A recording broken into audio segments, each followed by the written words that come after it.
நான் தான் உங்கள் ஆதிரை. இல்லை இல்லை, நான் தான் ஆதிரை. நான் திருப்பூர் மாவட்டத்தில் தான் பிறந்தேன்.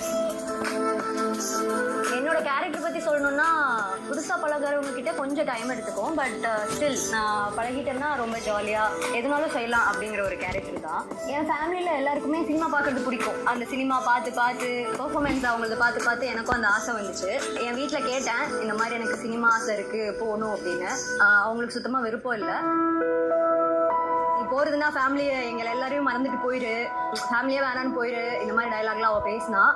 பட் எனக்கு வந்து கண்டிப்பாக ஒரு ட்ரை, நம்ம லைஃப்பில் நமக்கு பிடிச்சதுக்கு ஒரு ட்ரையாவது கொடுத்து பார்த்துடணும் அப்படிங்கிறது தான் என்னோட ஒரு மைண்ட் செட். யாருக்கோ ஏதோ ஒன்று தெரிஞ்சு அவங்க வந்து எனக்கு பிகிலோட ஆடிஷன் கால் வந்து எனக்கு சொன்னாங்க. அதுதான் என்னோட ஃபஸ்ட்டு ஸ்டெப்பு. நான் சினிமாக்குள்ளே ஆக்டிங்குள்ளே எடுத்து வைக்கிறது. இந்த படத்தில் நான் நடிக்கிறேங்கிறது எனக்கு ஒரு பெரிய சந்தோஷம். இதுக்கப்புறம் பயங்கரமாக இருக்க போகுது அப்படின்னு நினைக்கிற டைமில் கோவிட் வந்துச்சு. அப்படியே டோட்டலாக காலி. என்ன பண்ணுறது என்ன ஒன்றுமே தெரில. 2 வருஷம் அதுலேயே ஓடிடுச்சு. அடுத்த படம் எதுவும் கிடைக்கல. திரும்ப கிளம்பி ஊருக்கே போயிட்டேன் கோவிடில். அப்போ தான் வந்து எனக்கு விஜய் டிவியில் சீரியலுக்கு சான்ஸ் கிடச்சிது. கரெக்டாக அந்த டைமில் தான் எனக்கு பிக் பாஸ் ஆப்பர்ச்சுனிட்டி வந்துச்சு.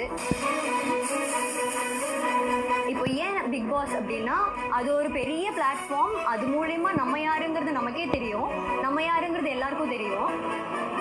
இந்த பிக் பாஸ் ஹவுஸோட ஒரு பேஸே வந்து ஒரு ஹாஸ்டல் லைஃப் மாதிரி தான். ஸோ எனக்கு அந்த எக்ஸ்பீரியன்ஸ் ஏற்கனவே இருக்குது. 9th ஸ்டாண்டர்ட்லேருந்து நான் ஹாஸ்டல்னா போய் யோசிச்சுக்கோங்க எத்தனை பேரை பார்த்துருப்பேன்னு. ஸோ இங்கே ஒரு 18-20 பேருங்கிறது எனக்கு ஒரு பெரிய பிரச்சனையாக இருக்காதுன்னு நினைக்கிறேன். ஸோ கண்டிப்பாக நான் சர்வை பண்ணிடுவேன். அண்ட் ஸ்டார்டிங்கில் வந்து உங்கள் ஆதிரைன்னு சொல்லிட்டு நான் இல்லை நான் ஆதிரைன்னு சொல்லியிருப்பேன். அது ஏன்னா நான் உங்கள் ஆதிரையா இல்லையாங்கிறது நான் சொல்லக்கூடாது இல்லையா. நீங்கள் த்ரூ அவுட்டாக இந்த சீசன் பாருங்கள். என்னை பிடிச்சிருந்துச்சுன்னா நான் உங்கள் ஆதிரையா இல்லையாங்கிறத நீங்களே காட்ட போகிறீங்க. ஸோ அதனால தான்.